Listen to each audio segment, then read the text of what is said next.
I know when you got here, you said you wanted all the recruiting smoke in the past 5 or 6 months. What have you learned about the recruiting process and being involved in that? It's fun. It's fun. It's interesting. You learn a lot about individual players, if you will, demographics, all of the different, issues that come about.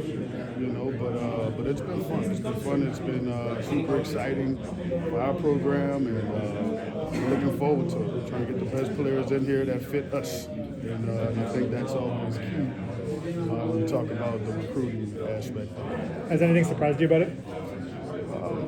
Not really. I mean, like I said, it's been fun. I mean, there are some nuances. When we talk about the different aspects of NIL and the way people do things, so on and so forth. But again, it's been interesting. It's been fun. It's about getting the right individuals in here that fit us. What we're trying to build here, and guys that understand Coach Riley's vision for the program, and as long as we're all on the same page with those families and those individual players, then that's all you can ask. And that's all we're trying to do as a staff, to make sure that we identify the right people for this USC program. What has it been like working alongside Anton Lynn for this summer and the spring football practice? It's been awesome. I mean, Dan's been a friend of mine for a very long time. As you guys may know, we shared some time with the Los Angeles Chargers. His dad was the head coach, Coach Anthony Lynn. Gave me my first opportunity in the NFL. And so I'm forever grateful for that. And Dan's, a freaking awesome mind in football. We talk about the experience that he's had in the NFL and the success that he's had, and then being able to pair that with some of the things that I've been able to do with my time in the NFL, and just putting a playbook together that's been a shared vision. We talk about the coaches that we have, Coach Newell, Coach Belt, Coach Ant.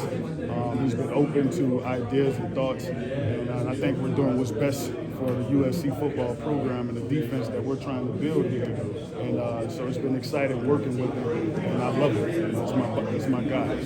And for that defense that you're trying to build, what has been that identity you're trying to get out of your defensive line? Fast, physical, tough. The defensive line specific, or the defense as a whole? Which one are you asking about? I was asking just more on that defensive line. What do you want that identity to be? It's going to be physical.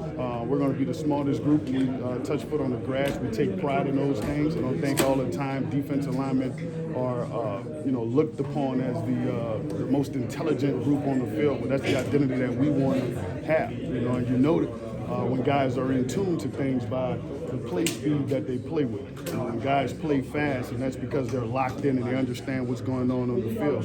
It's our job as coaches to prepare them the best. And we take pride in those things. I think our guys have shown that over the course of the spring, the development, the improvement, the understanding of the scheme as a whole. You've seen guys improve in that area.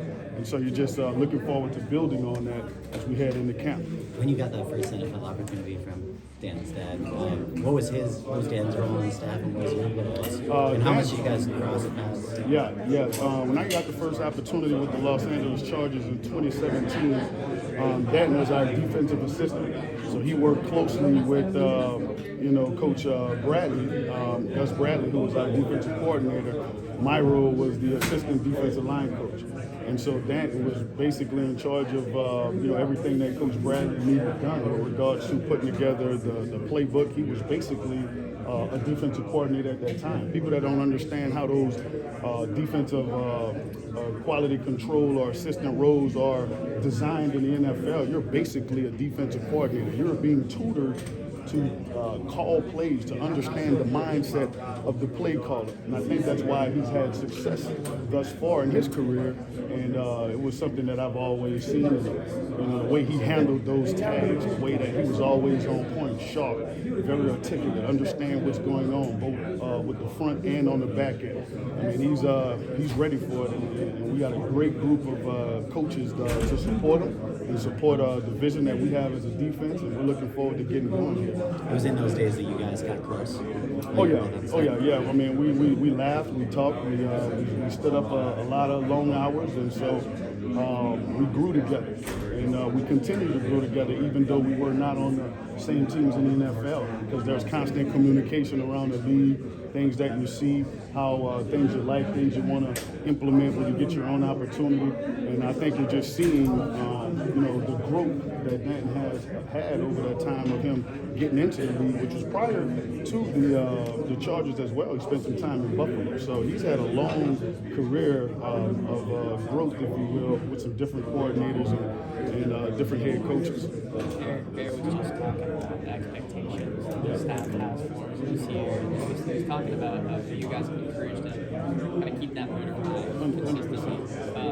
What is the ceiling that you feel like you guys can get him to, and just what is the importance for him this year in terms of doing that? Yeah, I don't think there is a ceiling. That's what you like about these guys. You want to just encourage them to continue to get better every day. Don't ever put a cap on yourself, don't ever put a ceiling on yourself, because you'd be surprised how much better that you can get. The way that you can improve your overall understanding of defenses, of offenses, the way that teams are trying to attack you, blocking schemes up front, and the ability to anticipate, and then finding out where you can take your shots within the scheme of the defense is all that we're trying to encourage these guys and teach these guys how they can play faster and, having a big picture understanding of what's going on. And then now that allows these guys to be able to take shots when they need to. And that's how you see guys make plays. There was some thought he was going to enter the portal in the spring. What was that process like on your end? He didn't, so we're glad that he's still here. Do not want to relive whatever that was at that time. I mean, we're excited for Bear and where he's going this offseason. I'm looking forward to watching his improvement. He's been here working his tail off, getting better every day, continuing to improve on his physical transition in terms of his body. And again, the importance of the mental aspect of the game is where I know that he's really been spending a lot of time in terms of his development in his offseason. I can't get him out of my office. He's a guy that's been thirsting for knowledge, and you love that. Anytime you got guys like that, you want them to have success. And I think that's where, you can appreciate that. Does he remind you of anybody you've coached before? Every guy has their own personality, if you will, but he does remind me of a couple of young guys that I've had in the past. When you talk about guys that, primarily those rookies that come into the league that just have a real thirst for getting better, thirst for knowledge, thirst for understanding how teams are trying to attack you, and just an overall growth development mindset. I think he has that. I'm looking forward to a big season from him. We got a lot of work to do with all of our guys, not just Bear in particular, and we're excited about it. Did you sense that motivation from Bear as soon as you got here, or was that something that came about especially recently? Yeah, from the day that I stepped foot in the office, he was one of the first people that I laid eyes on because he made himself available. He came to see me, he came to spend time. He was eager to, just like I said, sit down and learn football, talk ball. I also had a, previous relationship because I never did totally remove myself from top players in the country, and then with social media nowadays, being able to, pay attention to what's going on when you talk about just top guys being recruited, I've always found that interesting. And so I had a previous relationship with Bear even prior to me being here. When he was coming out of high school, I knew about the guy, prior to him going, to the first school that he went to. And so, it was awesome getting a chance to finally put a face with a name, if you will, and just, watching him develop over the years. So I've been excited for him. What struck you? What are the keys to defending the A gap? And as you look at your roster, who are the guys that you think are going to give you the best shot to handle that spot on the field? I think all the guys on the defensive line, that line up, up front, have a responsibility to be physical, to knock guys off the ball, understand what's going on, understand what gap is open, not just the A gap, because that may not be a gap that we have open on a particular play, if you will. And so just understanding where your help is what we're, want to make sure that we're locked in on those details.